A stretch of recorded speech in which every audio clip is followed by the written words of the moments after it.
Welcome back to the deep dive.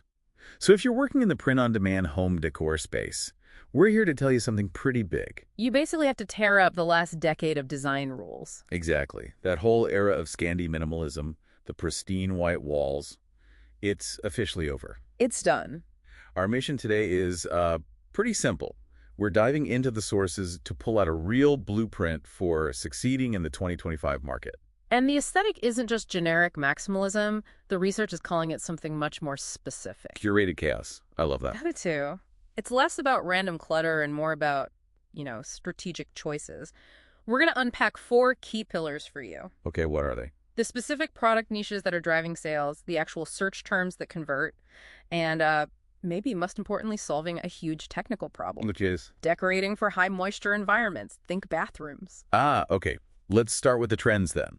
The absolute leader here seems to be something called dopamine decor. Right, and its core philosophy is really compelling. It's not just more is more. It's funnier more. The whole idea is driving instant visual joy.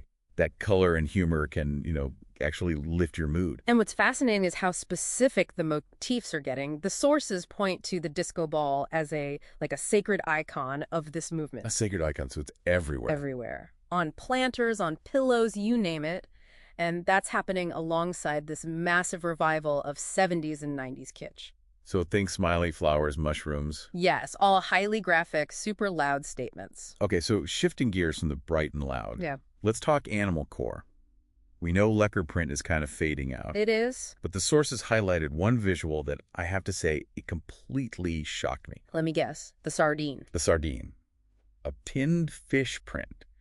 How is that a thing for home decor? I know it sounds counterintuitive, but that's the whole point of curated chaos, right? It's unexpected. This tinned fish thing comes from the wider fisherman aesthetic, and it's had huge viral traction. So weird. But the real key for the maximalist buyer is humor. They love animals in weird human situations. Like the tiger in a bathtub. Exactly. No. Or a cat reading a newspaper on the toilet.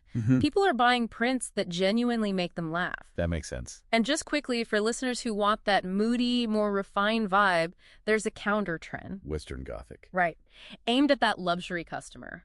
Think charcoal, burgundy, cow skulls, dark florals, very cocooning.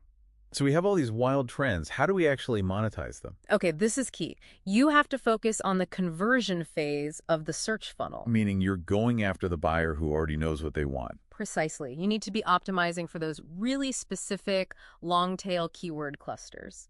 Can you give an example? Sure. A great one is eclectic gallery wall set. That term alone tells you the person wants to buy a bundle, not just one print. Which instantly raises your average order value. Exactly. And don't be afraid of words like weird or kitsch in your descriptions. Because in this niche, those words are a good thing. They're a signal. They tell an informed buyer you have the specific, non-traditional thing they're looking for. Okay, this brings us to the big technical problem you mentioned, the bathroom. The bathroom. It's the biggest market pain point in the research. People want maximalist art in there, but paper prints just get ruined, they curl, they get moldy. So it's a huge untapped opportunity. A massive one. And the solution is metal prints. Specifically, aluminum dye bond. But wait, aren't they much more expensive than paper?